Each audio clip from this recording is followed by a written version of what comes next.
Welcome friends. Business regulatory framework વિષયની અંદર આપ સૌ સ્વાગત છે. યુનિટ 3 કંપની ધારોની ચર્ચા આપણે કરી રહ્યા છીએ. મેમોરેન્ડમ ઓફ એસોસિએશન એટલે કે જે સૌથી અગત્યનું ડોક્યુમેન્ટ હોય છે કંપનીની સ્થાપના માટેનું, એનો મુખ્ય ડોક્યુમેન્ટ કહેવાય, પ્રાઇમરી ડોક્યુમેન્ટ, જાહેર દસ્તાવેજ પણ કહેવાય, પબ્લિક ડોક્યુમેન્ટ પણ કહેવાય, મેમોરેન્ડમ ઓફ એસોસિએશન. તેની આપણે ચર્ચા કરી ગયા ડિટેલમાં. હવે આપણે સેકન્ડ ચેપ્ટર આજથી શરૂ કરીએ છીએ. આર્ટિકલ્સ ઓફ એસોસિએશન યુનિટ 3 નું છેલ્લું ચેપ્ટર અથવા બીજું ચેપ્ટર કહી શકાય. આર્ટિકલ્સ ઓફ એસોસિએશન એટલે કે નિયમ પત્ર વિશે આજે આપણે ચર્ચા કરીશું. તો જોઈએ આજનો પ્રશ્ન. કંપનીનો નિયમ પત્ર એટલે શું અને તેમાં કઈ કઈ વિગતો જરૂરી છે? આવી રીતના પ્રશ્ન પૂછી શકે યુનિવર્સિટી એક્ઝામમાં, અથવા બીજા સ્વરૂપમાં જો આ જ પ્રશ્નને પૂછવો હોય, બીજી રીતે પૂછવો હોય, તો નિયમ પત્ર જે છે તેને આપણે આર્ટિકલ્સ ઓફ એસોસિએશનના નામથી પણ ઓળખીએ છીએ. અંગ્રેજી વર્ણન કરીએ તો આર્ટિકલ્સ ઓફ એસોસિએશન કહેવાય. એટલે કા તમને નિયમ પત્ર શબ્દના આધારે પૂછવામાં આવે અથવા આર્ટિકલ્સ ઓફ એસોસિએશન એટલે શું એમ કરીને પણ પૂછે. તમને બંને શબ્દો ખબર હોવા જોઈએ. મેમોરેન્ડમ ઓફ એસોસિએશનને આપણે આવેદનપત્ર કહેતા હોઈએ છીએ અને આર્ટિકલ્સ ઓફ એસોસિએશનને આપણે નિયમપત્ર કહેતા હોઈએ છીએ. તો આ બે શબ્દો જરાક ધ્યાનમાં રાખવા. આર્ટિકલ્સ ઓફ એસોસિએશન એટલે શુંની ચર્ચા કરશું, એટલે એની આપણે વ્યાખ્યા જોઈશું. તેમાં કઈ કઈ વિગતોનો સમાવેશ થાય છે તેની આજે આપણે ચર્ચા કરીશું. મિત્રો, જેમ આવેદનપત્ર એટલે કે મેમોરેન્ડમ ઓફ એસોસિએશન આપણે સમજી ગયા, કલમ 2 પેટા કલમ 56 મુજબ એની વ્યાખ્યા જોઈ ગયા, પ્લસ તેની અંદરની સમાવિષ્ટ બાબતો એટલે કે તેમાં કઈ વિગતો હોય છે, તેમાં આવેદનપત્રની અંદર કઈ વિગતો હોય છે, તો સાહેબ એમાં કલમો હોય છે. 6 કલમોની ચર્ચા કરી ગઈ. એવી જ રીતે નિયમ પત્ર એ શું છે અને તેની અંદર કઈ બાબતોનો ઉલ્લેખ કરવામાં આવે છે, એમાં આવે છે શું, એમાં શું લખવામાં આવે છે, કઈ બાબતો કંપનીની એની સાથે સંકળાયેલી હોય છે, એની આજે આપણે ચર્ચા કરીશું. હવે પ્રસ્તાવના પર. આર્ટિકલ્સ ઓફ એસોસિએશન એટલે કે નિયમ પત્ર કંપનીના આંતરિક સંચાલનના નિયમોનો સમૂહ. શેર બહાર પાડવાને લગતા નિયમો, શેર પરના કોલની રકમ મંગાવવાના નિયમો, જુદા જુદા પ્રકારના શેરહોલ્ડરોના હકો, સંચાલક વર્ગના હકો અને ફરજો, સભાને લગતા નિયમો વગેરે તેમાં આપવામાં આવે છે. તમે જોઈ શકો છો આર્ટિકલ્સ ઓફ એસોસિએશનની અંદર કઈ બાબતોનો સમાવેશ થાય છે સાહેબ? નિયમોની હારમાળા છે એની અંદર. એટલે આર્ટિકલ્સ ઓફ એસોસિએશનની અંદર, નિયમ પત્રની અંદર નિયમો ઘડવામાં આવે છે. તેની અંદર નિયમોનો ઉલ્લેખ હોય છે, નિયમોની સૂચિ હોય છે, સમૂહ હોય છે. એ નિયમો શા માટે ઘડવામાં આવે છે? કંપનીની અંદર નિયમોની શી જરૂર? તો સાહેબ આંતરિક સંચાલનના માટે આ નિયમોની જરૂર પડે છે. કંપનીનું સંચાલન સરળ બને, સુગમ બને, એના માટે આ નિયમો ઘડવામાં આવે છે. અને આ કઈ બાબતો સાથે સંકળાયેલા નિયમો છે? તો આપણે હમણાં જોઈ ગયા ઉદાહરણો કે શેર બહાર પાડવાને લગતા નિયમો હોઈ શકે છે, શેર પરના કોલની રકમ મંગાવવાના નિયમો હોઈ શકે છે, જુદા જુદા પ્રકારના શેરહોલ્ડરોના હકોની વાતો હોઈ શકે છે, સંચાલક વર્ગના હકો અને ફરજોની વાત હોઈ શકે છે, સભાને લગતા નિયમો હોઈ શકે છે. એટલે જુદી જુદી બાબતને લગતા નિયમોની સૂચિ એ આર્ટિકલ્સ ઓફ એસોસિએશનની અંદર ઘડવામાં આવે છે, એની જોગવાઈઓ કરવામાં આવે છે. આવેદનપત્ર કંપનીની સ્થાપનાની પાયાની શરતો જણાવે છે. આવેદનપત્રનું કામ શું છે? આવેદનપત્ર એ કંપનીની સ્થાપનાની પાયાની શરતો જણાવે છે. એ આપણે જોઈ ગયા કઈ કઈ બાબતો જણાવવામાં આવે છે. નામની કલમ, રજિસ્ટર ઓફિસની કલમ, ધ્યેયની કલમ, મંડળીની કલમ, આપણે જોઈ ગયા જવાબદારીની કલમ, મૂડીની કલમ. હવે આ 6 કલમમાંથી સૌથી અગત્યની કઈ? તો સાહેબ ધ્યેયની કલમ અગત્યની. કેમ ધ્યેયની કલમ અગત્યની? તો આપણે જોઈ ગયા કે જે ધ્યેય નક્કી કર્યું હોય તે જ સિદ્ધ કરવા માટે કંપનીએ આગળ વધવું જોઈએ, કાર્ય કરવું જોઈએ.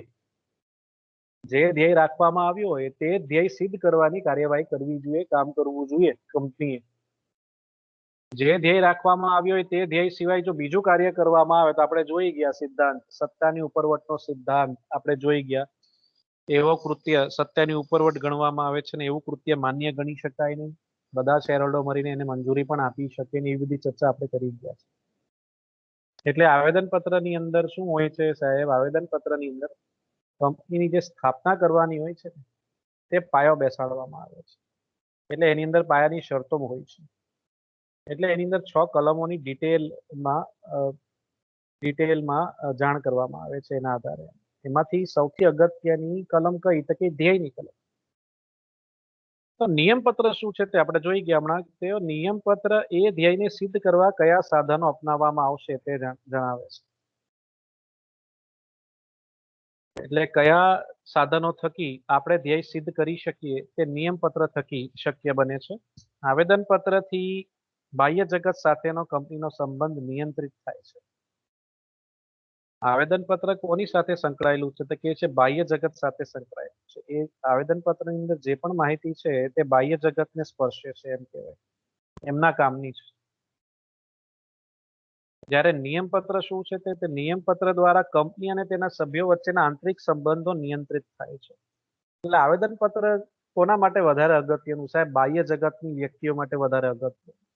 જેમ કે લેણદારો હોય, નાણાકીય સંસ્થાઓ હોય, સરકાર હોય, તેમના માટે વધારે અગત્યનું। એને જોઈને કદાચ એવું બને કે કંપની સાથે બહારની વ્યક્તિઓ, બાહ્ય જગતની વ્યક્તિઓ વ્યવહાર કરે આવેદનપત્રના આધારે। આવેદનપત્ર વાંચ્યું હોય ને પછી નક્કી કરે કે આ કંપનીના સાથે વ્યવહાર કરવો છે, લેણદાર વિચારે, નાણાકીય સંસ્થા વિચારે લોન આપવી છે, એક ઇન્વેસ્ટર એટલે કે રોકાણકાર એમ વિચારે કે આ કંપનીમાં પૈસા લગાવવા છે, એ આવેદનપત્ર થકી એને વાંચીને, જોઈને, સમજીને એ બાહ્ય જગતની વ્યક્તિ વિચારશે કે આ કંપની સાથે વ્યવહાર કરાય કે ન કરાય। જ્યારે નિયમપત્રની આપણે મિત્રો વાત કરતા હોઈએ છીએ તો નિયમપત્ર શું હોય છે? કંપની અને તેના સભ્યો વચ્ચેના સંબંધો નિયંત્રિત કરે છે। એટલે કંપની અને સભ્યો વચ્ચે જે કરારો થાય છે તેના માટેના જે નિયમો ઘડવામાં આવે છે તે, જેનાથી આંતરિક સંચાલન સુગમ અને સરળ બને। પ્રસ્તાવના પછી હવે આપણે વ્યાખ્યા પર આવીએ છીએ કે નિયમપત્રની વ્યાખ્યા સમજાવો અથવા જણાવો। હવે આપણે નિયમપત્રની વ્યાખ્યા સમજીએ। આ સેમ ટુ સેમ ડેટ્ટો વ્યાખ્યા છે, કલમ જ બદલવાની છે। ત્યાં 256 છે એટલે કલમ 2 અને પેટા કલમ 56, અહીંયા કલમ 2 પેટા કલમ 5। ત્યાં એટલે ક્યાં? આવેદનપત્રની અંદર કલમ 2 પેટા કલમ 56 લાગુ પડે, જ્યારે કે નિયમપત્રની અંદર કલમ 2 પેટા કલમ 5 લાગુ પડે। નિયમપત્ર એટલે કે આર્ટિકલ્સ, ફૂલ ફોર્મ આખું નામ આર્ટિકલ્સ ઓફ એસોસિએશન। નિયમપત્ર એટલે શરૂઆતથી ઘડવામાં આવેલ અથવા વખતો વખત સુધારવામાં આવેલ અથવા અગાઉના કોઈ પણ કંપની ધારા અથવા આ કાયદા અન્વયે લાગુ કરવામાં આવેલ articles of association. Same to same વ્યાખ્યા છે। જ્યારે કંપનીની રચના કરવામાં આવે છે, જ્યારે કંપનીની નોંધણી કરવામાં આવે છે, જ્યારે કોઈ પણ કંપની શરૂ કરવામાં આવે છે તે વખતે, એટલે કે શરૂઆતથી એટલે શું? તે જ વખતે જ્યારે કંપનીની સ્થાપના કરવામાં આવે છે તે વખતે જે નિયમપત્ર ઘડવામાં આવેલો હોય તેને આપણે નિયમપત્ર કહી શકીએ છીએ। એટલે કંપની શરૂ કરતી વખતે જે ઘડવામાં આવેલ હોય તે નિયમપત્ર હોઈ શકે છે। હવે કંપની માની લો 50 વર્ષ પહેલા સ્ટાર્ટ કરી હોય, શરૂ કરી હોય, તો એની અંદર આર્ટિકલ્સની અંદર એટલે કે નિયમપત્રની અંદર જેમ જેમ કંપની આગળ કાર્ય કરતી જાય તેમ તેમ એની અંદર સુધારા વધારાની જરૂર પડે।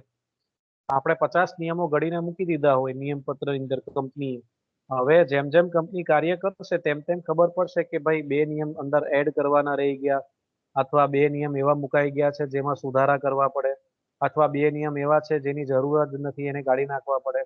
એટલે એ જે સુધારા કરવા પડે વખતો વખત તે થઈ શકે, તો તેને પણ આપણે નિયમપત્ર કહી શકીએ છીએ। જે સુધારા વધારા કરીને પણ જે ઘડવામાં આવે છે વખતો વખત તેને પણ નિયમપત્ર કહેવાય, ગણાય। હવે આ જે નિયમપત્ર ઘડવામાં આવે છે તે અગાઉના કોઈ કંપની ધારા હેઠળ ઘડવામાં આવ્યું હોય કે હાલમાં જે કંપની ધારા લાગુ પડેલું છે એટલે કે કંપની ધારા 2013 તેના આધારે ઘડવામાં આવેલ હોય તો તેને પણ આપણે આર્ટિકલ્સ ઓફ એસોસિએશન ગણી શકીએ છીએ। એટલે તમને જેમ મેં અગાઉ પણ કીધું હતું મિત્રો કે મેમોરેન્ડમ ઓફ એસોસિએશન એટલે કે આવેદનપત્ર અને આર્ટિકલ્સ ઓફ એસોસિએશન એટલે કે નિયમપત્ર બંને જાહેર દસ્તાવેજો છે ને બંને અગત્યના દસ્તાવેજો છે। આના વગર કંપનીની સ્થાપના શક્ય નથી। આ દસ્તાવેજો ખાસ જરૂરી તૈયાર કરવા પડે કંપની, ત્યારબાદ જ એની સ્થાપનાની વિધિ આગળ વધે છે. મારે સરળ ભાષામાં નિયમપત્ર સમજાવવો હોય, ઉપરોક્ત વ્યાખ્યા તો ટેકનિકલ વાતો કરે છે, જેનાથી એટલી સ્પષ્ટતા નથી આવતી એક્ઝેક્ટલી નિયમપત્ર છે શું અથવા નિયમપત્રની અંદર કઈ બાબતોનો સમાવેશ થાય છે, આ વ્યાખ્યાથી બિલકુલ ક્લિયર નથી થતું. પણ સરળ શબ્દોમાં જો સમજવું હોય તો નિયમપત્રનો અર્થ એટલે કંપનીના આંતરિક વહીવટના નિયમોનો સમૂહ એમ કહી શકાય. કંપનીનું જે આંતરિક વહીવટ, આંતરિક સંચાલન કરવાનું છે તેના માટે જે નિયમો ઘડવામાં આવે છે નિયમપત્રની અંદર, તેને આપણે નિયમપત્ર માની શકીએ, ગણી શકીએ. એટલે આમ જોવા જઈએ તો મિત્રો નિયમપત્ર એ શું છે? નિયમપત્ર એ ગૌણ દસ્તાવેજ છે. હવે આપણે જરાક વ્યાખ્યા પછી એની સમજણ મેળવીએ. એક્ઝેક્ટલી નિયમપત્ર છે શું? તો નિયમપત્ર એ ગૌણ દસ્તાવેજ છે, જ્યારે આવેદનપત્ર કેવો દસ્તાવેજ છે સાહેબ? એ મુખ્ય દસ્તાવેજ છે. કંપનીની જ્યારે સ્થાપના કરવાની હોય છે ત્યારે સૌ પ્રથમ જે દસ્તાવેજ તૈયાર કરવાનો હોય છે તે આવેદનપત્ર. એટલે સૌ પ્રથમ કયો દસ્તાવેજ આપણે તૈયાર કરવાનો હોય છે? Memorandum of association. આવેદનપત્ર બન્યા પછી એના પછી જ નિયમપત્ર ઘડવામાં આવે છે. આવેદનપત્રના આધારે જ નિયમપત્ર ઘડવામાં આવે છે. એટલે જ તો લખ્યું છે કે આવેદનપત્ર એ મુખ્ય દસ્તાવેજ છે, પ્રાઇમરી ડોક્યુમેન્ટ છે, જ્યારે નિયમપત્ર એ ગૌણ દસ્તાવેજ છે, એટલે કે સબસિડરી દસ્તાવેજ છે, ડોક્યુમેન્ટ છે. નિયમપત્ર એ ગૌણ દસ્તાવેજ છે કારણ કે તેને બાહ્ય જગત સાથે સંબંધ નથી. એને બાહ્ય જગત સાથે કોઈ લેવા દેવા નથી. આની અંદર જે નિયમ ઘડવામાં આવે છે તે તો કંપનીના આંતરિક સંચાલન માટે ઘડવામાં આવે છે, એટલે એને બાહ્ય જગત સાથે કોઈ લેવા દેવા. અલબત્ત કંપની સાથે કામ કરનાર દરેક વ્યક્તિ નિયમપત્રની જોગવાઈ જાણે છે એમ માનવામાં આવે છે, છતાં તેનાથી બાહ્ય સંબંધ નિયંત્રિત થતો નથી.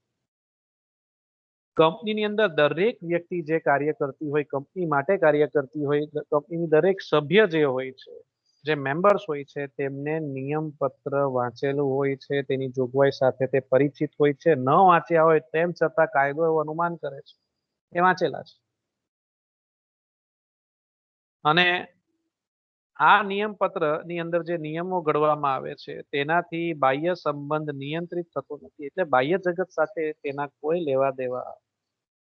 આંતરિક સંચાલન માટેનો જે નિયમો હોય છે તે નિયમપત્ર ની અંદર હોય છે, એટલે આંતરિક બાબતો માટે એ અગત્યનું છે, પણ બાહ્ય બાબતો માટે અથવા બાહ્ય જગત માટે અથવા બાહ્ય વ્યક્તિ માટે એની સાથે તેના કોઈ લેવા દેવા નથી, કોઈ સંબંધ નથી. આમ આવેદનપત્ર મુખ્ય દસ્તાવેજ છે અને નિયમપત્ર તેનો સહાયક દસ્તાવેજ છે. આવેદનપત્ર કંપનીનું બંધારણ છે, તો નિયમપત્ર તે બંધારણની મર્યાદામાં રહીને કંપનીનો વહીવટ કેમ કરવો તે નક્કી કરે છે. જબરજસ્ત સ્ટેટમેન્ટ છે. મેં તમને જેમ અગાઉ સમજાવ્યું તેમજ કે આવેદનપત્ર સૌ પ્રથમ તૈયાર કરવામાં આવે છે, ઘડવામાં આવે છે, તેની અંદર 6 કલમોનો ઉલ્લેખ કરવામાં આવે છે, અને તેના આધારે એ 6 કલમોની અંદર જે આપણે વિગતો લખી હોય તેના આધારે જ નિયમપત્રની અંદર નિયમો ઘડવામાં આવે છે, એટલે એને સહાયક દસ્તાવેજ એટલે કે ગૌણ દસ્તાવેજ માનવામાં આવે છે, કહેવામાં આવે છે. અને આવેદનપત્ર જે છે તે કંપનીનું આખું સ્ટ્રક્ચર, એનું બંધારણ દર્શાવે છે, અને એ બંધારણની મર્યાદાના રહીને એ નિયમપત્ર શું કરશે? નિયમપત્ર એ બંધારણમાં ની મર્યાદામાં રહીને કંપનીનો વહીવટ કેમ કરવો, કંપનીનું સંચાલન કેમ કરવું તે નક્કી કરતું હોય છે.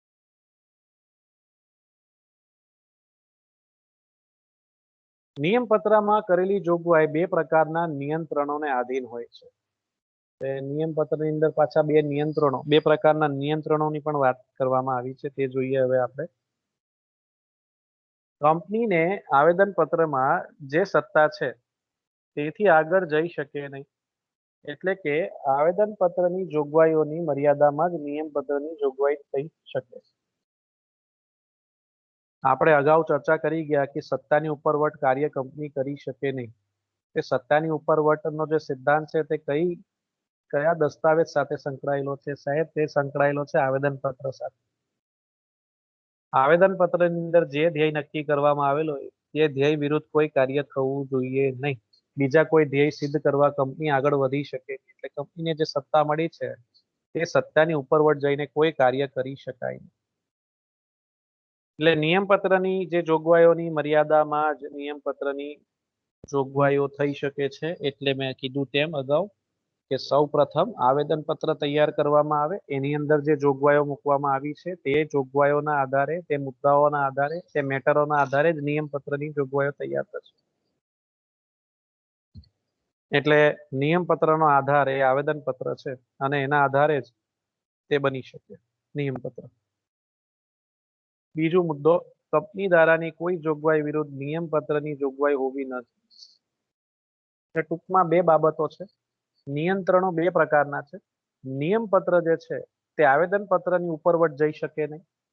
નિયમપત્રની અંદર જે જોગવાઈઓ છે તે આવેદનપત્રની જોગવાઈઓની વિરુદ્ધ હોવી જોઈએ નહીં. ટૂંકમાં એમ કહેવા માંગે છે. પહેલો મુદ્દો, નિયમપત્ર, ફરી પાછો રિપીટ કરું છું, નિયમપત્રની જે જોગવાઈઓ છે એની અંદર જે નિયમો ઘડવામાં આવે છે તે જોગવાઈઓ, તે નિયમો આવેદનપત્રની વિરુદ્ધ હોવા જોઈએ નહીં, બલ્કિ એની સાથે સંકળાયેલી બાબતો હોવા જોઈએ. કંપની ધારા, તેવી જ રીતે કંપની ધારાની વાત કરવામાં આવે છે. કંપની ધારાની કોઈ જોગવાઈ વિરુદ્ધ નિયમપત્રની જોગવાઈ હોવી જોઈએ. એટલે નિયમપત્રે શું કરવાનું છે, નિયમપત્રની અંદર જે પણ નિયમો ઘડવામાં આવે છે તે બે બાબતોની વિરુદ્ધ હોવા જોઈએ નહીં. એક આવેદનપત્રની વિરુદ્ધ હોવા જોઈએ નહીં અને એક કંપની ધારાની જે જોગવાઈઓ છે તેની કોઈ પણ જોગવાઈ વિરુદ્ધ કોઈ પણ નિયમપત્રની અંદર ઘડવામાં આવવા જોઈએ નહીં, બલ્કિ એમની સાથે સુમેળ કરીને, એમની સાથે સમાનતા કરીને, એમની સાથે સુમેળ કરીને કાર્ય કરવાનું છે, નિયમો ઘડવાના છે.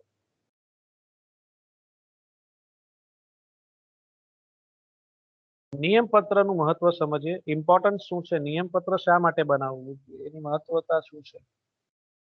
નિયમપત્ર ન બનાવે તો ન ચાલે, બિલકુલ ન ચાલે. નિયમપત્ર બનાવવું જોઈએ, કંપનીનું નિયમપત્ર હોવું જોઈએ. નિયમપત્ર જો નથી બનાવતા તો તૈયાર પણ અવેલેબલ હોય છે. કંપનીના પ્રકારોના આધારે નિયમપત્રો તૈયાર પણ હોય છે. કંપની ધારાની અંદર શેડ્યુલ 1 ની અંદર વિવિધ પ્રકારના આર્ટિકલ્સ ઓફ એસોસિએશન આપેલા છે. ટેબલ એફ, ટેબલ જી, ટેબલ એચ, ટેબલ આઈ, ટેબલ જે, એવી રીતના વિવિધ ટેબલો પણ આપેલા છે તૈયાર. કંપનીના પ્રકારોના આધારે એવા ટેબલો પણ આપેલા છે કે આપણે નિયમપત્ર તૈયાર ન કરવું હોય તો રેડીમેડ તૈયાર નિયમપત્ર પણ અવેલેબલ હોય છે. એ જ સ્વરૂપમાં આપણે એને ફોલો કરી શકીએ છીએ. તો એની મહત્વતા સમજીએ નિયમપત્રની. નિયમપત્ર એ ગૌણ દસ્તાવેજ છે, પરંતુ કંપનીની સ્થાપનાનું પ્રમાણપત્ર મેળવવા માટે મેમોરેન્ડમ જેટલો જ અગત્યનો દસ્તાવેજ છે. જેમ મેં તમને અગાઉ કીધું, કંપનીની સ્થાપના કરવી હોય તો આપણા માટે બે મુખ્ય દસ્તાવેજો છે તે આપણે બનાવવા જ પડે. એક આવેદનપત્ર છે અને તેવી જ રીતે બીજું છે નિયમપત્ર. એટલે નિયમપત્ર પણ એમ ભલે ગૌણ દસ્તાવેજ છે, બીજા નંબર પર આવે, આવેદનપત્ર પછી એની મહત્વતા છે, પણ એ એટલો જ જરૂરી છે જેટલો મેમોરેન્ડમ છે. કંપનીની સ્થાપના કરવા માટે કંપનીનું લાયસન્સ, કંપની પોતે લાયસન્સ મેળવે, સર્ટિફિકેટ ઓફ ઇન્કોર્પોરેશન એટલે કે સ્થાપનાનું પ્રમાણપત્ર, કંપની શરૂ કરવાનું પ્રમાણપત્ર જે મેળવવાનું હોય છે એના માટે આ એક અગત્યનો દસ્તાવેજ ખરો. મેમોરેન્ડમ કે આર્ટિકલ્સની નોંધણી થતા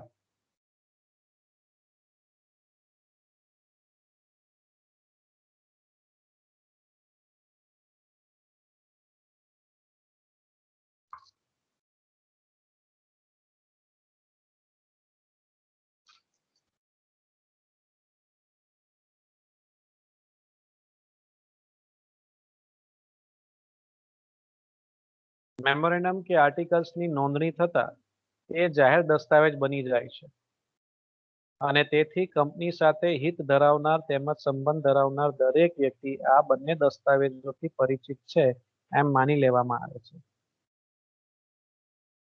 આ બંને દસ્તાવેજો મિત્રો, મેમોરેન્ડમ ઓફ એસોસિએશન અને આર્ટિકલ્સ ઓફ એસોસિએશનની નોંધણી કરાવવાની હોય છે. એ જેવી રીતના તેમની નોંધણી થાય એટલે કંપનીની સ્થાપનાની જે વિધિ આપણે કરાવવાની હોય છે તેની અંદર આ દસ્તાવેજો પણ નોંધાઈ જાય છે. એટલે કે રજિસ્ટ્રાર ઓફ કંપની આ બંને દસ્તાવેજોને માન્ય રાખે છે, માન્ય ગણે છે. જ્યારે સ્થાપના કરવાની હોય, કંપની શરૂ કરવાની હોય ત્યારે આ બે દસ્તાવેજો તૈયાર કરીને રજિસ્ટ્રાર ઓફ કંપનીને જમા કરાવવાના હોય છે. ત્યારે આ બંને દસ્તાવેજોની નોંધણી કરાવવાની હોય છે એક રીતે. તો આ જ્યારે બંને દસ્તાવેજો નોંધાઈ જાય છે, નોંધણી થઈ જાય છે, એવી જ રીતે તે જ વખતે આ બંને દસ્તાવેજો એ જાહેર દસ્તાવેજો બની જાય છે, પબ્લિક ડોક્યુમેન્ટ્સ બની જાય છે. એટલે કોઈ પણ જાહેર જનતાની વ્યક્તિ એટલે કે કોઈ પણ એક આમ નાગરિક આ બંને દસ્તાવેજો જો જોવા હોય તો જોઈ શકે છે, પોતે રાખવા હોય પોતાની પાસે રાખી શકે છે, એની જે નોમિનલ ચાર્જ હોય છે તે આપીને એ મેળવી શકે છે.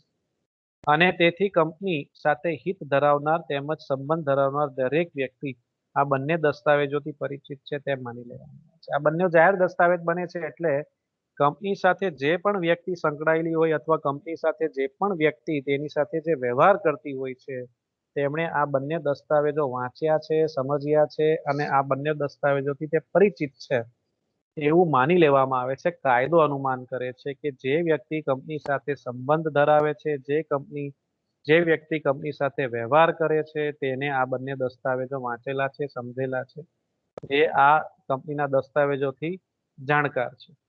આ બંને જાહેર દસ્તાવેજો તેને વાંચ્યા છે, સમજ્યા છે, કાયદો એવું અનુમાન કરે છે.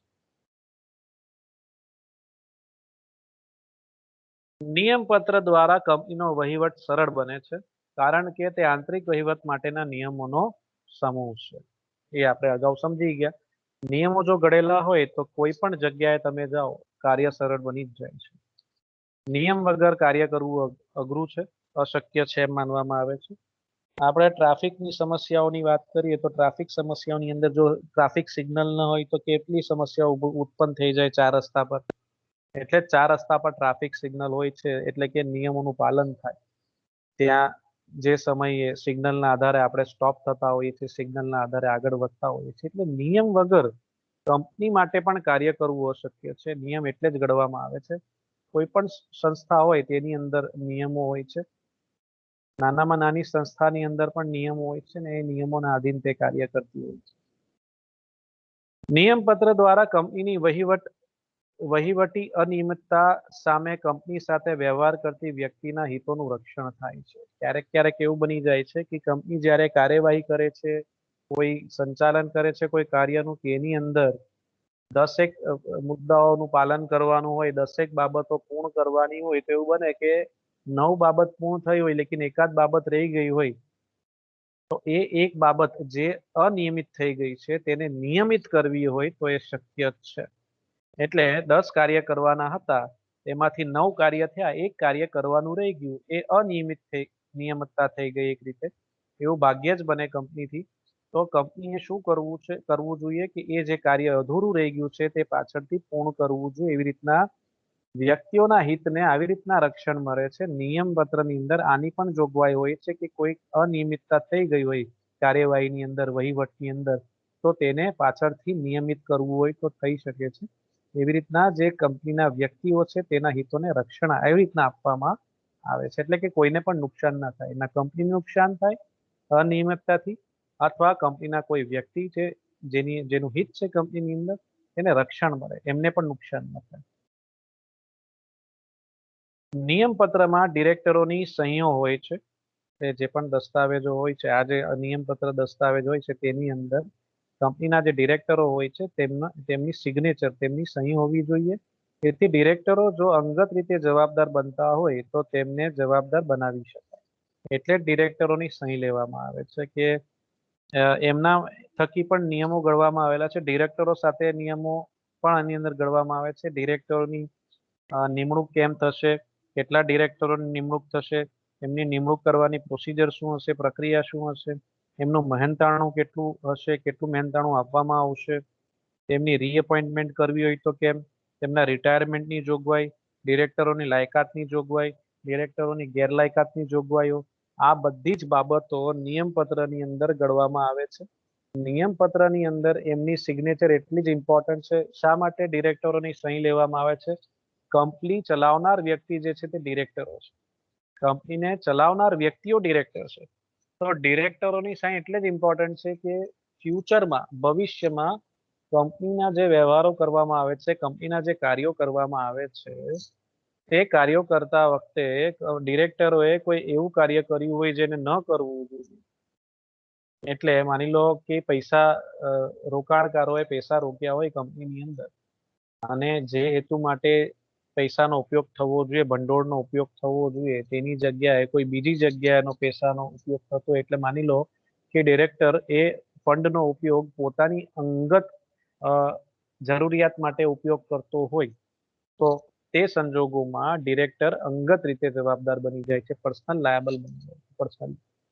એટલે ફંડ્સનો મિસયુઝ થાય, દુરુપયોગ કરવામાં આવે, સત્તાની ઉપરવટ જઈને જો ડિરેક્ટરે કોઈ કાર્ય કર્યું હોય જે કરવાની ને સત્તા જ ન હોય, માની લો કે એને લોન આપવાની સત્તા ના હોય કોઈને, અને ડિરેક્ટર કોઈ બીજી બહારની વ્યક્તિને, થર્ડ પાર્ટીને લોન આપીને બેસી ગયા હોય, તો ચાલશે નહીં. અને જો એ લોનની રિકવરી ન થઈ, લોન આપવાની સત્તા જ નથી, લોન અપાય જ નહીં પહેલી વાત. જો કોઈ વ્યક્તિને લોન આપી દીધી હોય તો એ લોનની રકમ પાછળથી મેળવવાની જવાબદારી, પૂરેપૂરી જવાબદારી ડિરેક્ટરોની જ રહેશે. અને જો એ પૈસા ન આવે તો તે સંજોગોમાં ડિરેક્ટરો અંગત રીતે જવાબદાર બને છે, જો એની વસૂલાત ન થઈ શકે એવી પરિસ્થિતિ હોય તો. નિયમપત્ર સત્તા, જવાબદારી, પ્રોક્સી, સભા, એજન્ડા, નિયમો વગેરે બાબતોની સ્પષ્ટતા કરે છે. એટલે નિયમપત્રની અંદર બેઝિકલી જે નિયમો ઘડવામાં આવે છે તેની અંદર આ જ બધી બાબતોનો સમાવેશ હોય છે કે ડિરેક્ટરોની જવાબદારીઓ શું, સભ્યોની જવાબદારીઓ શું, ડિરેક્ટરોની સત્તા શું, સભ્યોની સત્તા શું, કોઈ ઇલેક્શન આવે તો ઇલેક્શનની બાબતો હોઈ શકે છે. પછી સભાની અંદર કોઈ વ્યક્તિ ન પહોંચી શકતું હોય, તકલીફ હોય, ફ્રેક્ચર વગેરે થયો હોય, કાં બીમાર પડી ગયા હોય, તો એની જગ્યાએ કોઈ બીજી વ્યક્તિ જઈ શકે, શું એવું પ્રાવધાન કર્યો છે, તો એને પ્રોક્સી કહેવાય. એટલે એક વ્યક્તિની જગ્યાએ બીજી વ્યક્તિ એ જો સભામાં હાજરી આપવી હોય તો શું એ શક્ય છે? તો જો નિયમ ઘડ્યો હોય પ્રોક્સીનો, તો એ પ્રોક્સીનો પણ લાભ મળે. સભાને લગતા નિયમો હોઈ શકે છે, કંપનીનો એજન્ડા અગાઉથી જણાવો કે કેમ, તે મીટિંગમાં શેની ચર્ચા થશે તેને એજન્ડા કહેવાય, પ્રોપોગેન્ડા કહેવાય, કે આજે મીટિંગ બોલાવવામાં આવી હોય તો એ મીટિંગની અંદર કઈ બાબતોની ચર્ચા થવાની છે તે એજન્ડા પહેલાથી નક્કી હોવો જોઈએ, તેને લગતા નિયમો હશે. તો આ બધી બાબતોનો સમાવેશ નિયમપત્રની અંદર થતો હોય છે. હવે જેમ મિત્રો આપણે જોઈ ગયા હતા કે આવેદનપત્ર જે છે તે કયા સ્વરૂપમાં હોવું જોઈએ, તો જે સ્વરૂપમાં આવેદનપત્ર હોય છે તે જ સ્વરૂપમાં નિયમપત્ર હોય છે. સ્વરૂપ એટલે તે છાપેલો હોવો જોઈએ, પ્રિન્ટેડ ફોર્મમાં હોવો જોઈએ. હસ્તલેખિત આવેદનપત્ર કે નિયમપત્ર ચાલે નહીં, એ બંનેમાં કોમન વસ્તુ છે.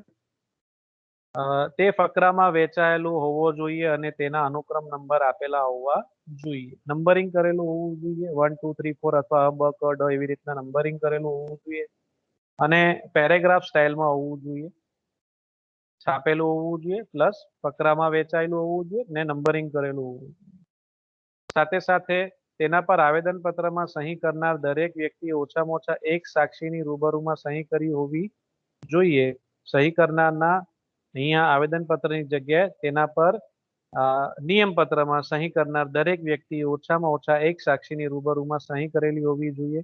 સહી કરનારના અને સાક્ષીના નામ, સરનામા અને ધંધાની માહિતી પણ તેમાં હોવી જોઈએ. તો જેમ નિયમપત્રની અંદર આવેદનપત્રની અંદર 3 બાબતો હતી, સેમ ટુ સેમ 3 બાબતો નિયમપત્રની અંદર છે. છાપેલું હોવું જોઈએ, ફકરામાં વેચાયેલું હોવું જોઈએ, અનુક્રમ નંબર આપેલા હોવા જોઈએ. જે સભ્યો બન્યા છે તે દરેક સભ્યોની નિયમપત્ર પર સાઇન હોવી જોઈએ.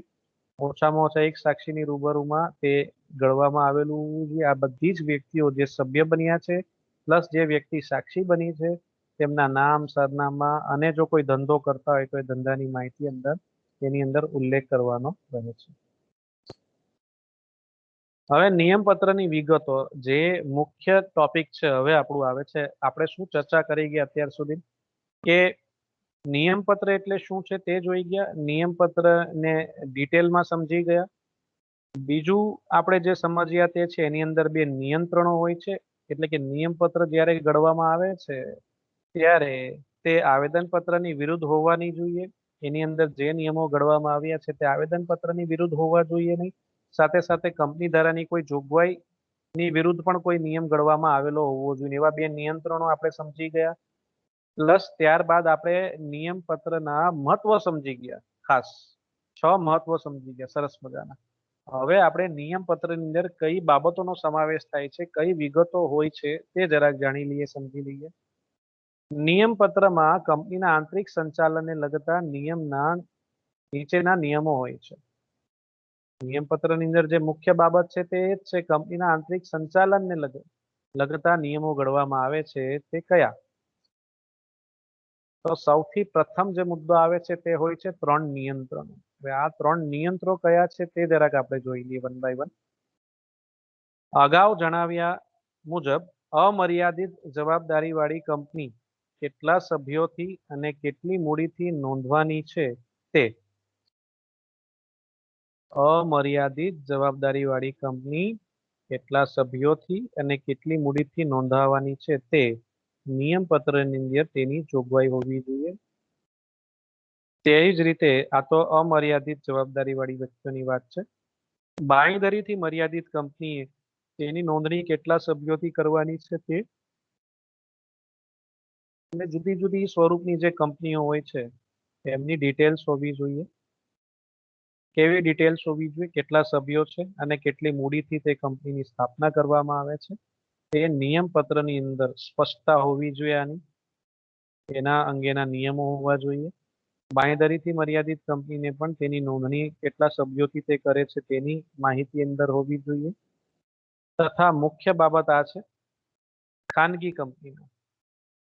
ખાનગી કંપનીના નિયમ પત્રમાં શેર બદલી પર નિયંત્રણો હોય છે, આપણે સમજી ગયા છે. ખાનગી કંપનીની અંદર 3 અગત્યના નિયંત્રણો હોય છે, આપણને યાદ હશે.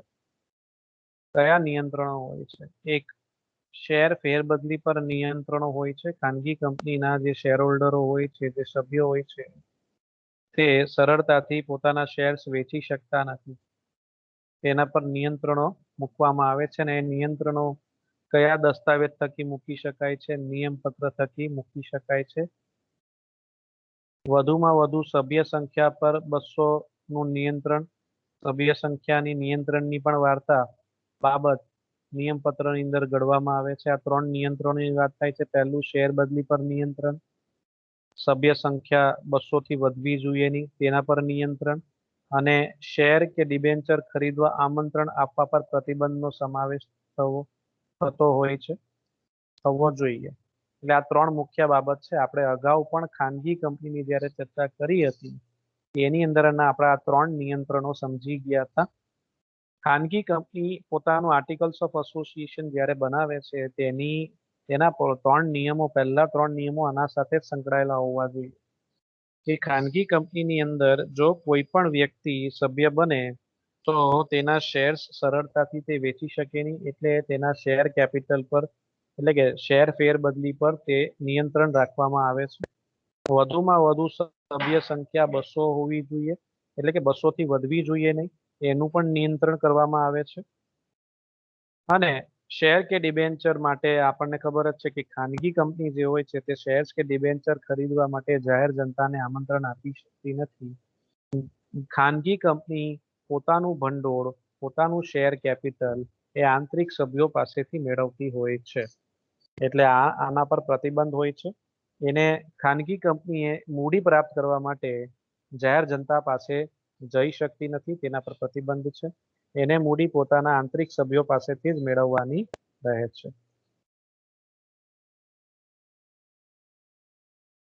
ત્યારબાદ આવે છે ટેબલ એફ નો મુદ્દો. હવે ટેબલ એફ મેં તમને જેમ કીધેલું તેમ કે readymade articles of association company ધારાની અંદર પડ્યા હોય છે, તૈયાર ફોર્મેટમાં હોય છે. કંપનીના સ્વરૂપના આધારે કયું ટેબલ આપણે યુઝ કરવું જોઈએ, કયા ટેબલ થકી નિયમ પત્રના અંદર જે નિયમ હોય છે તે ફોલો કરવા જોઈએ, તેનો અમલ કરવો જોઈએ, એ કંપનીના સ્વરૂપ પર આધાર રાખે છે. એટલે ટેબલ એફ સંપૂર્ણ રીતે કે તેની અમુક જોગવાઈ બાકાત રાખવાની હોય તો તે ટેબલ એફ સિવાય પણ બાકીના જે ટેબલો હોય છે તે કંપનીના સ્વરૂપના આધારે ટેબલ એફ હોય, પછી જી હોય, એચ હોય, આઈ હોય, જે હોય, કંપનીના જે અલગ અલગ સ્વરૂપ છે તેના આધારે જે ટેબલ હોય તે ટેબલની અંદર જે નિયમો આપ્યા છે તે નિયમો સંપૂર્ણપણે ફોલો કરવા છે, અથવા એમાંથી અમુક નિયમો આપણે કાઢી મૂકવા છે, માની લો ટેબલ એફ ની અંદર 100 નિયમો છે, તો શું 100 એ 100 નિયમ એ કંપની ફોલો કરવા માંગે છે, પોતાની આર્ટિકલ્સ ઓફ એસોસિએશનમાં રાખવા માંગે છે, અથવા અમુક નિયમો એના કામના ન હોય તો કદાચ એ કાઢી નાખવા માંગતી હોય તો કાઢી શકે છે. તો એ નક્કી કરવાનું હોય છે કે કયા નિયમો રાખવા ને કયા નિયમો ન રાખવા, કયા એડ કરવા. 100 નિયમો હોય છે એમાં એવું લાગતું હોય કે હજી 2 નિયમો એડ કરવા છે તો થઈ શકે છે, અને એમાંથી અમુક નિયમો એવા લાગતા હોય કે ભાઈ આપણે આ 5 નિયમો કામના નથી, કાઢી નાખીએ તો થઈ શકે છે. એટલે એડિશન અને ડિલીશન એ બંને થઈ શકે છે. આગળ હવે ત્રીજા મુદ્દા પર આવીએ તો હવે શેર અને શેર મૂડી વિશેના નિયમો નિયમપત્રની અંદર એમની સાથે સંકળાયેલા નિયમો પણ હોય છે. એટલે કે શેર મૂડી અને તેની જુદા જુદા પ્રકારના શેર્સમાં વહેંચણીને લગતા નિયમો હોય છે. શેરના હપ્તા મંગાવવા અંગેના નિયમો હોય છે. શેર જપ્તી અને સોંપણી અંગેના નિયમો હોય છે. શેર્સની ફેરબદલી અંગેના નિયમો ઘડવામાં આવે છે. શેર પર લિયનનો અધિકાર, જુદા જુદા પ્રકારના શેર ધરાવનારના અધિકારો એટલે કે શેર હોલ્ડરોના અધિકારો અને તેમની જવાબદારીઓનો પણ ઉલ્લેખ નિયમપત્રની અંદર કરવામાં આવે છે. એટલે તમે જોઈ શકો છો કે શેર અને શેર મૂડીને લગતા પણ કેટલા બધા નિયમો ઘડવામાં આવે છે, કારણ કે મુખ્ય બાબત જ કંપની માટે શેર ભંડોળ છે. એટલે શેર સાથે સંકળાયેલી ઘણી બધી બાબતો હોય છે. શેર હોય છે, શેર મૂડી હોય છે, શેર્સના પ્રકારો હોય છે, શેર્સના હપ્તા મંગાવવાની બાબત હોઈ શકે છે, શેર જપ્તી કરવાની વાત હોઈ શકે છે, શેર્સની ફેરબદલી હોઈ શકે છે, શેર્સ પર લિયનના અધિકારની વાતો હોઈ શકે છે. તો આમ આ શેર્સને સંકળાયેલા નિયમોનો સમૂહ પણ આર્ટિકલ્સ ઓફ એસોસિએશનની અંદર ઘડવામાં આવે છે. તો ખાલી શેર્સની વાત નથી હોતી, 3 નિયંત્રણો જોઈ ગયા, ટેબલ એફ હોય, ટેબલ જે હોય, ટેબલ જી હોય, એચ હોય, આઈ હોય, કોઈ પણ સ્વરૂપનું ટેબલ હોઈ શકે છે. અથવા ત્યારબાદ જે ત્રીજું જોઈ ગયા આપણે શેર અને શેર ભંડોળને લગતા નિયમો, તેવી જ રીતના હવે આગળ વાત આવે છે કંપનીને ચલાવનાર વ્યક્તિ એટલે કે ડિરેક્ટર અને મેનેજિંગ ડિરેક્ટરો, મેનેજરો, તેમને લગતા નિયમોનો ઉલ્લેખ પણ નિયમપત્રની અંદર કરવામાં આવે છે. સંચાલક વર્ગને લગતા નિયમો પણ ઘડવામાં આવે છે કે કેટલા ડિરેક્ટરો હશે, અથવા એમ કહી શકાય કે કેટલા મેનેજિંગ ડિરેક્ટરો, મેનેજરો વગેરેની જરૂર પડશે તે નક્કી કરવામાં આવે છે. કેટલા વ્યક્તિઓની જરૂર પડશે સંચાલક વર્ગની અંદર સંચાલન કરવા માટે તે નક્કી કરવામાં આવે છે. આ વ્યક્તિઓની યોગ્ય લાયકાત શું હોવી જોઈએ, કેવી વ્યક્તિઓને આપણે નિમણૂક કરવી જોઈએ, તે એટલે ડિરેક્ટરોની લાયકાતની વાતો હોઈ શકે, અથવા તેમની નિમણૂકને લગતા નિયમો ઘડવામાં આવ્યા હોય, નિવૃત્તિને લગતા, મહેનતાણું કેટલું આપવાનું, સત્તા શું આપીએ આપણે સંચાલક વર્ગને, એમની ફરજો શું, તેમની સંખ્યા કેટલી રાખવાની, વધુમાં વધુ, ઓછામાં ઓછી તો કંપની ધારામાં છે જ કે જાહેર કંપની હોય તો તેમને ઓછામાં ઓછા 3 ડિરેક્ટરો ની નિમણૂક કરવી પડે, અને ખાનગી કંપનીમાં ઓછામાં ઓછા 2 ડિરેક્ટરોની નિમણૂક કરવી જ પડે. પણ તેનાથી જો સંખ્યા વધારવી હોય તો એ કેટલી વધારવાની, અથવા એને એમની જે એક્સ્ટ્રા આટલા વધારાના ડિરેક્ટરોની અપોઇન્ટમેન્ટ કરવી હોય તો તેની પ્રોસિજર શું, કાર્યવાહી શું, તેનો પણ ઉલ્લેખ અંદર કરવામાં આવી શકે છે. ત્યારબાદ સંચાલક વર્ગને લગતા નિયમો બાદ પછી સભાને લગતા નિયમો પણ હોય છે. સભા બોલાવી તો તેના જે નિયમો હોય છે તે ઘડવામાં આવે છે. સભાના મતાધિકાર, સભ્યોનું, ડિરેક્ટરોની સભાને લગતા નિયમો, દાખલા તરીકે નોટિસ, કાર્યસૂચિ એટલે કે એજન્ડા, કોરમ, પ્રોક્સી વગેરેને લગતા નિયમ.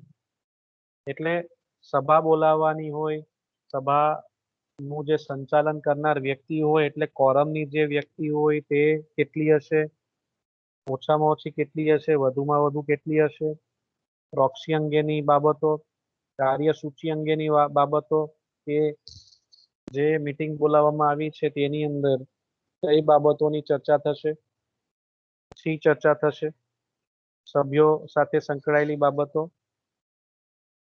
તો સભાને લગતી જેટલા પણ મુદ્દાઓ હશે તેમના નિયમો ઘડવામાં આવશે. અને આ સિવાય અન્ય ઘણી બધી બાબતો હોય છે, તેમાંથી અમુક બાબતો આપણે અહીંયા કવર કરી છે. કંપનીના જે સેક્રેટરી હોય છે એટલે કે સેક્રેટરીની સત્તા અને ફરજોનો પણ ઉલ્લેખ હોઈ શકે છે. સામાન્ય મોહરના ઉપયોગ અંગેના નિયમો હોઈ શકે છે. કંપની જે કોમન સીલનો ઉપયોગ કરે છે તે કોમન સીલના લગતા, એના ઉપયોગને લગતા કઈ જગ્યાએ કોમન સીલનો ઉપયોગ કરવો અને કઈ જગ્યાએ કોમન સીલનો ઉપયોગ ન કરવો, તેનો ઉલ્લેખ હોઈ શકે છે, કઈ વ્યક્તિ કોમન સીલનો ઉપયોગ કરી શકશે, કઈ વ્યક્તિ અધિકૃત છે તેનો ઉપયોગ કરવા માટે તે નક્કી કરવામાં આવે. નાણાં ઉછીના લેવાની સત્તા એટલે પૈસા લોન લેવી, લોન લેવાની સત્તા અથવા લોન આપવાની સત્તાનો પણ ઉલ્લેખ હોઈ શકે છે કે કઈ વ્યક્તિ લોન આપી શકે છે. નોર્મલી ડિરેક્ટરો આપી શકતા હોય છે કે કોઈક વ્યક્તિ બહારની વ્યક્તિને લોન આપવી હોય તો આપી શકાય કે નહીં, કોઈ સભ્યને લોન આપવી હોય તો આપી શકાય નહીં, તો એની મર્યાદાઓની વાત હોઈ શકે છે. નફાનું મૂડીમાં રૂપાંતર કરવું અને તેના નિયમો, જે પ્રોફિટ થયો છે શું તેને તે પ્રોફિટને આપણે કેપિટલમાં ફેરવી શકીએ કે કેમ, તેને લગતા નિયમો. ડિવિડન્ડ જાહેર કરવાની વિધિ, પ્રોફિટ થાય તો તેની અંદરથી આપણે ખાસ બે બાબતોનું ધ્યાન રાખવાનું હોય છે. પહેલું હોય છે ટેક્સ પે કરવાનું, કંપનીએ ટેક્સ પે કરવું પડે તો ટેક્સ પે કરવાનું હોય છે ખાસ, જે પ્રોફિટ થાય છે તેમાંથી ટેક્સ પે કરવાની વાત આવે. ત્યારબાદ વાત આવે છે કે જે કાયદેસરનું અનામત ભંડોળનું અનામત કરવાનું હોય છે તે કાયદેસરનું અનામત જે આપણે કરવાનું હોય છે કંપનીએ, તે નોર્મલી 20% હોય છે. 100 રૂપિયા પ્રોફિટ થયો હોય તો તેમાંથી 20 રૂપિયા જે હોય છે તે કાયદેસરના અનામતમાં કંપનીએ ટ્રાન્સફર કરવાના હોય છે, તેની જોગવાઈ કરવાની હોય છે.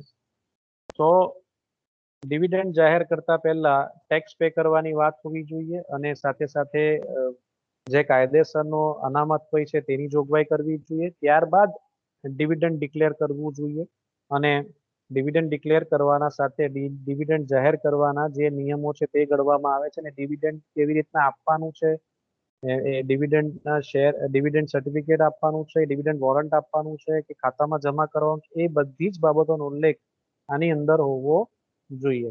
હિસાબો અને ઓડિટ વગેરેને લગતા નિયમો પણ આની અંદર ઘડવામાં આવે છે.